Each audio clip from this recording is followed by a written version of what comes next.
Hey folks, Cam Roberts here. I want to share a quick story with you that happened to me a couple of days ago that highlights the importance of training your team, training your people who serve your customers and your clients so that they can increase the conversions and not decrease the conversions, so that they can increase the amount of referrals that you get, not decrease the amount of referrals that you get, and so they can increase what you can upsell your current clients and customers and not decrease what you can upsell your current clients and customers. Now, I won't name and shame, but I was at a large hardware store, warehouse, I guess you could call it, recently. And, on the way out, I only had a couple of things, and there were 2 tins of paint because we're painting one of our walls on the outside of our home. And as I was walking out the store, the person who was putting my paint through the machine, the cashier, said to me, "Wow, isn't paint expensive these days?" And I thought to myself, yeah, well, I know paint is expensive, but you're rubbing salt into the wound telling me paint is expensive as I'm paying you for the paint. That's not making me want to come back and buy more paint off you by reminding me how expensive it is when I'm buying it in the first place. And this happens all the time. Things like this happen all the time because the fact of the matter is people are not trained. They're trained to use the cash register. They're trained to understand, how to put an item into a cash register or how to take money off people or how to swipe a card. But they're not trained on how to influence and impact people. They're not trained on how to, what we call invisible selling, how to apply invisible selling and, make the customer leave feeling like they've, well spent their money so they want to come back again, or even, looking after them in such a way at that last little point when they pay their money, that they have a good experience, not to remind them of how expensive their purchase, has just been. Another one of my pet peeves, if you like, around this whole thing of, training your sales team, which is, the people who are taking money are sales team. Sales people aren't just the people who are on the phone closing the deals and prospecting. No. Anyone that's involved in making or breaking a potential sale or an upcoming sale is in fact a salesperson in your business, in your organization, regardless of how you want to what you want to call them or what roles they have.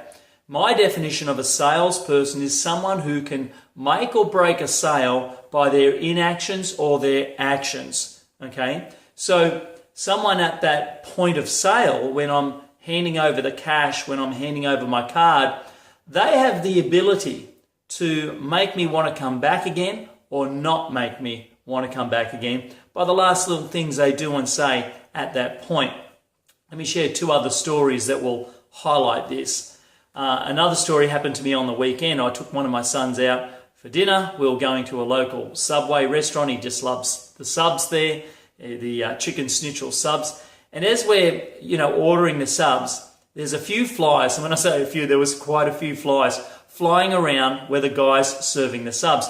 Now, my son is fairly particular about the types of foods that he eats, and he doesn't like eating food that's got flies all over it. And fair enough, right? We're at a Subway restaurant and, at a Subway, franchise ordering our food, and there's flies everywhere. So my son's not a big fan of flies on food, and I have to be quite honest, neither am I. And my son says to me, he's 10, and he says to me, "Dad, there's a few flies on the food." And I say to the guy, I know my son, if one of those flies happened to land on his sandwich, he just wouldn't eat it, right? So I had to say to the guy, and I said it really, really nicely because I didn't want to kind of be offended to him. I said, "Oh, excuse me, sir, can you keep the flies off our meal? Because if one of the flies, lands on the sub, I can't pay for it because we're not going to eat it." And with that, he just said to me, "Well, flies are a part of the environment. It's what we live with." And he closed the sub up and he put the sandwich that he was just cutting up back in his oven for someone else. The flies were flying around everywhere. And so for me, that's a negative experience as a customer because guess what? I'm never going back to that Subway store ever again. And it's not because of the flies, you see. Had he just made the effort to keep the flies off, yeah, I'd go back again. And this is crazy, right? So, he shut me down, he was rude to me, and guess what? I might have gone back. Chances are I would have gone back had he, just tried to keep the flies off and whatever, right? But by just throwing a comment like that at me, closing the subs up, putting them back in the oven, and more or less saying, goodbye, sir, you're not having a sub from my Subway shop, I'm never going back there again. So that guy is a salesperson. He had the ability to make or break a sale. Now, the last one I want to leave you with, the last little story, and it's one of my pet peeves, and it happens more often than not, and I'm not sure if it happens in your country or your part of the world, but it happens in mine, and that is when you go to pay for something, and I have an American Express card, Visa cards, MasterCards, and you go to pay with something, and you pull out your Amex card or your MasterCard, and they say to you something like, oh, there's a 2% surcharge on MasterCard payments, or there's a 2.5% or 1.8% or 1.5% surcharge on Amex cards. Now look, don't get me wrong. If something costs $100 and the 1.5 or 2%, well, I don't really care about the 1.5 or 2% extra I've got to be charged, but build it in to your product, services and offerings. Don't remind the customer at the end, after they've already agreed to buy your product or service from you, that they're now going to get stung by another 1.5 or 2%. You see, it leaves a negative experience in the taste of your customer's mouth, so to speak, because they've agreed to buy your product, to buy your service, whatever it is, and then you sting them with a comment rather than tell them, what a great purchase they've made, you're going to enjoy this product or service. The last thing you say to them is, there's a 2.5% surcharge for Amex, sir, right? That's not the thing you want to say to get your repeat business up and running and get people coming back and buying more and more from you. So there it is. I just wanted to kind of share that with you that, anyone that's involved in the point of sale department in your business is really responsible for making or breaking future sales. And, you need to train your people up. If your business is just you, well, you need to have your sales scripts and the way you sell to people at the point of sale really, really laid out and practiced. If it's not you, you need to train your people in doing that because, at that point where you're taking money off people, you have the ability to get referrals. You have the ability to get them to come back from you and buy more off you in the future.